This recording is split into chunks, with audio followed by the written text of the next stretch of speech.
আমি খুব ভালো করে জানি তুমি আজ এখানে কি করছিলে, কার সৈন্যদের নিয়ে এসেছিলে কৃষ্ণের খোঁজ করার জন্য।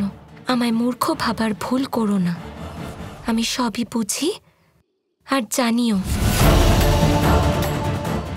আর হ্যাঁ, সত্যি বলতে গেলে ভালোই হয়েছে কৃষ্ণ আসেনি। আর যাই হোক, ও সুরক্ষিত তো আছে। আর এই কারণে আমি কতটা খুশি হয়েছি আমি বলে বোঝাতেও পারবো না। যদি আমি বলরাম দাদার বিয়েতে না গিয়ে থাকি তাতে কি আছে? যদি আমি এখান থেকেও আমার বলরাম দাদা আর আমার সখী রেবতীকে শুভেচ্ছা পাঠাই, তাহলেও ওনারা আমার কাছে থাকার আভাস পেয়েই যাবেন। কি আসে যায় যদি আজ রাধাকৃষ্ণের মধ্যে দূরত্ব থাকে? আমার কৃষ্ণ প্রেম তো বেড়েই চলবে, তাই না? তাই এখনো বলছি, নিজেকে শুধরে না। এই ঘৃণা থেকে তুমি কিছুই পাবে না, বরং নিজের কুকর্ম দ্বারা নিজের পাপের ঘড়া ভরিয়ে ফেলছো। এখনো সময় আছে, থেমে যাও, নয়তো সময় তোমাদের থামিয়ে দেবে।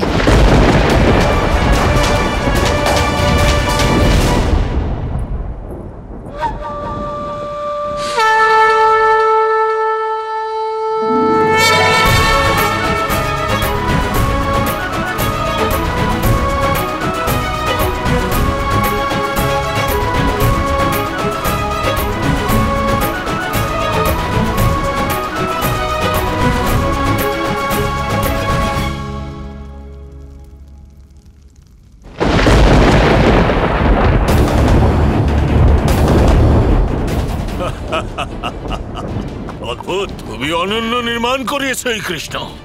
মূর্খ কোথাকার। এই তারকা তো চারিদিক থেকে সমুদ্র দিয়ে ঘেরা। যখন এই কৃষ্ণ হেরে যাবে, তখন এই সমুদ্রে ঝাঁপ দিয়ে প্রাণ দেওয়া ছাড়া ওর কাছে আর কোনো পথ থাকবে না। শিশুপাল, আমি নগরীতে প্রবেশ করছি। যখন প্রধান প্রবেশদ্বারে পৌঁছাবো তখনই আক্রমণ করবে।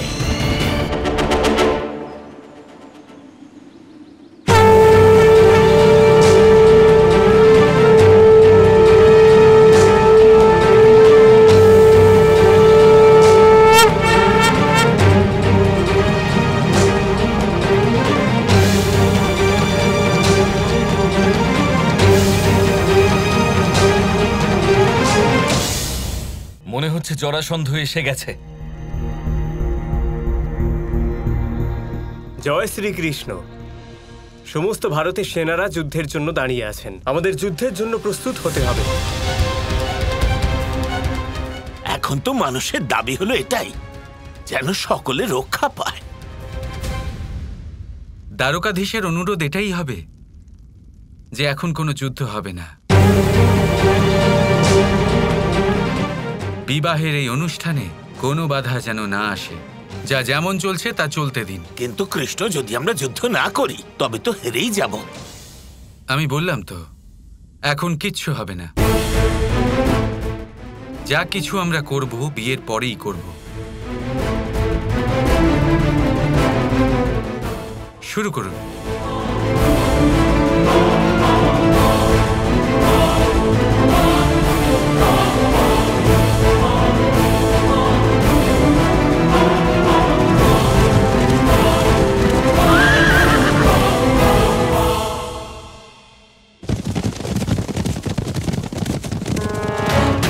দ্বারকা সেতুর রক্ষা করার জন্য একজনও সৈন্য নেই মহারাজ। এটা শত্রুদের কোনো চাল নয় তো? আমি হলাম মোগল সম্রাট জরাসন্ধ।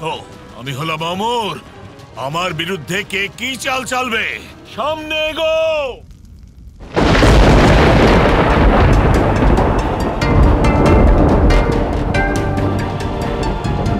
কানাই, এবার আমাদের যুদ্ধের জন্য রওনা হতেই হবে, নয়তো এই জরাসন্ধ এখানেও পৌঁছে যাবে। দাদা, আমি বললাম তো, যেটা যেমন চলছে তা তেমন চলতে দিন। বিয়ে থামবে না, এটা শেষ হয়ে যেতে দিন, তারপরে দেখা যাবে।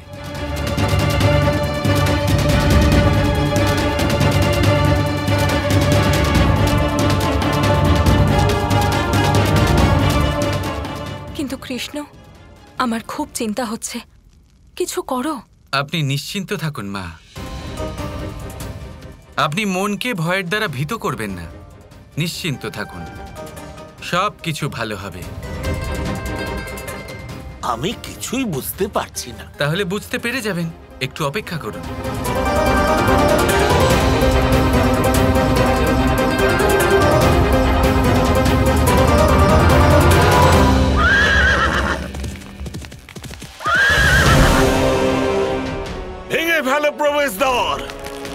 বিবাহ সম্পন্ন হলো। কানাই, এবার যখন সবকিছু সম্পন্ন হয়ে গেছে তখন যাওয়া যাক যুদ্ধের জন্য। না না, এখনই কি করে হলো?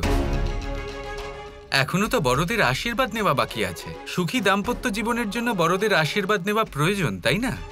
নিন, আশীর্বাদ নিন সবার। সৌভাগ্যবতী হও, সব সময় আনন্দে থেকো। সৌভাগ্যবতী হও।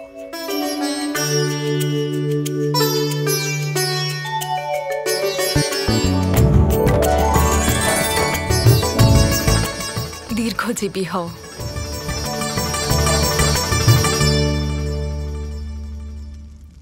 এবার চলো যুদ্ধে। কখনোই নয়। আরে এই মুহূর্তের জন্য আমি কবে থেকে অপেক্ষা করছিলাম। একবার বিয়েটা হয়ে যাক, তারপর আমি নিজের বৌদিকে সর্বপ্রথম তার সব থেকে বড় উপহারটা দিতে পারি। কি রকম উপহার? আপনারা সবাই দেখতে চান? কৃষ্ণ, আমরা সবাই দেখতে চাই।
সমস্ত দেবতারা মিলে একটা কবচ বানিয়েছেন, আর এই কবচ দ্বারকাকে রক্ষা করবে, আর একটাও অস্ত্র আমাদের কাছে পৌঁছতে পারবে না।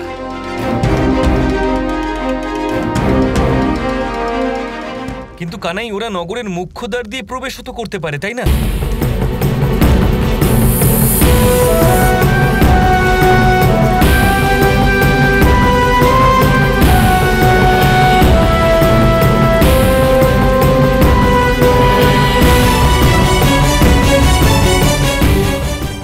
দ্বারের রক্ষা স্বয়ং সমুদ্রদেব করছেন। এবার ওনার জলের শক্তির সামনে কে টিকে থাকতে পারবে?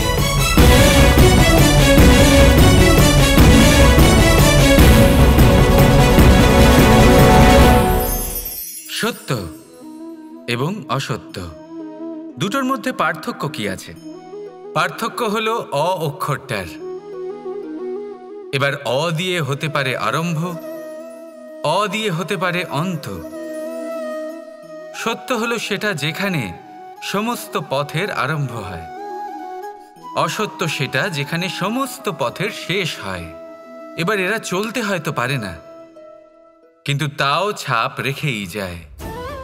সত্য সেই ছাপ রেখে যায় যা একটা উজ্জ্বল উৎকৃষ্ট উদাহরণ হতে পারে, আর অসত্য সেই উদাহরণ তৈরি করে যা একটা কলঙ্কিত ইতিহাস তৈরি করে।